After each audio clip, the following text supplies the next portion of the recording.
Alors ici, on va faire un autre objet. Je vais prendre par exemple une colonne, un tube, un cylindre. Je le fais comme ça, ici. Et là, je vais ici lui demander de se faire cloner en fait par cloneur. Je le mets là-dessus. Donc par défaut, on les voit pas parce que ici, ils sont tous au même endroit. C'est-à-dire toujours comme ça, hein. Voilà. Si je les décale, j'ai toujours le même résultat. Donc dans ce cas-là, il faudrait que je les décale un peu plus. Alors méfiez-vous, des fois on a l'impression que ça fait rien du tout parce qu'en fait, par défaut, c'est décalé vers le haut. Voilà. Donc ici, je vais recadrer sur ma scène avec la touche haut. Donc ici, ce que je vais faire maintenant, je ne vais pas prendre linéaire ni radial, mais répartition sur grille. Tac. Alors par défaut, il fait ça.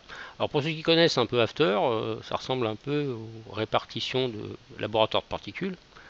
Et des trap codes aussi, c'est un peu ça. C'est-à-dire par grille, en fait, c'est ça. Alors là, je vais réduire mon cylindre en hauteur, parce que là, on a l'impression qu'il n'y en a qu'un. Mais en fait, il répartit ici comme une grille. C'est-à-dire que si je reviens sur mon cloneur, par défaut, il a fait une quantité de 3 en X, 3 en Y, 3 en Z. Avec une taille, alors ici c'est la taille entre chaque objet. C'est-à-dire que ça, je peux les bouger. Hein. Voilà, évidemment. Là, je fais ça. Voilà, donc ça, c'est la répartition par grille. Ici, si je vais dans transformer, je retrouve toujours un peu sa logique à lui. Hein. Voilà, je peux les faire bouger comme ça, et puis de suite. Donc pour l'instant, c'est pas ce qui nous intéresse. Ici, je retourne d'objet. Je vais en rajouter un petit peu dans ce sens-là, un petit peu comme ça, voilà, et un petit peu comme ça. Alors ça tourne assez bien, vous voyez, là j'en ai pas mal, j'ai pas une carte graphique exceptionnelle et ça tourne pas mal. Donc ici, je peux jouer avec remplir. Donc là, on a l'impression que ça marche pas en fait, parce qu'il va falloir qu'ici, je choisisse une autre forme de répartition.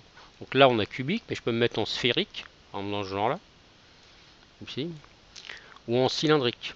Donc ici, si j'en enlève, voilà, on va pouvoir jouer. Là, jouer avec ça, par exemple. Le baisser, vous voyez ici, c'est ça qu'on appelle remplir. Alors si je le mets en mode sphérique, comme ça, on va pouvoir le voir un petit peu mieux. Donc là, il n'y a rien, et puis vous pouvez monter ici, selon ce que vous voulez faire. Vous voyez que ce sont tous à peu près le même système, mais avec des petites options différentes selon l'option de cloneur par défaut qu'on prend.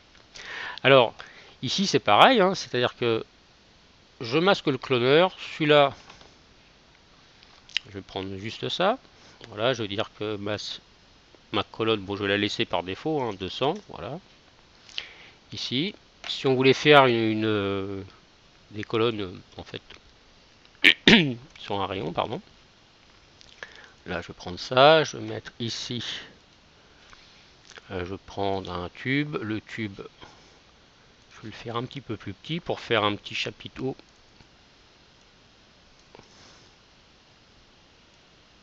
Voilà. Je vais le réduire ici. Là, je vais le mettre comme ça. Je vais le faire un petit peu plus fin. Ici, je vais me mettre vue de profil. Voilà, admettons. CTRL pour dupliquer. Et voilà. J'ai fait ça. Admettons. Voilà.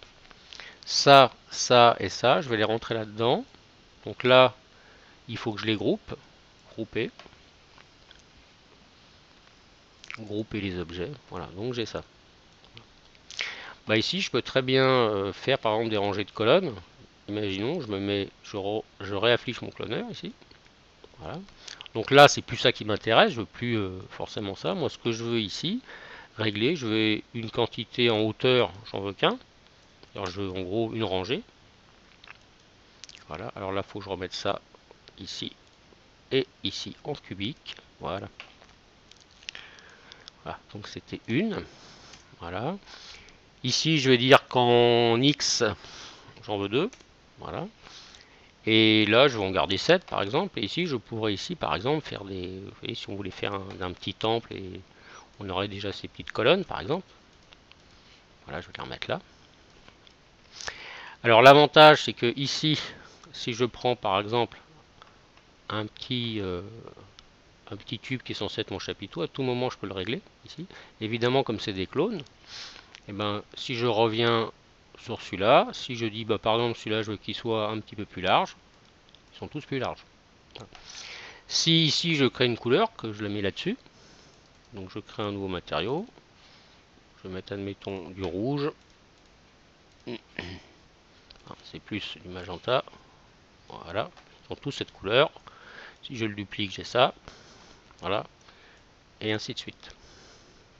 Je peux très bien évidemment, si je crée une deuxième couleur, je vais écraser celle-là, voilà, avoir des couleurs différentes.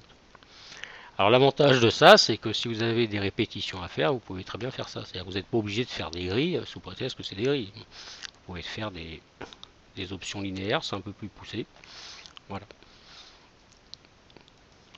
Alors ça, je vous le montre parce que quand on va animer, c'est quelque chose d'assez que vous allez voir assez souvent. C'est-à-dire que ici, on va mettre des cubes et on va jouer beaucoup avec celui-ci.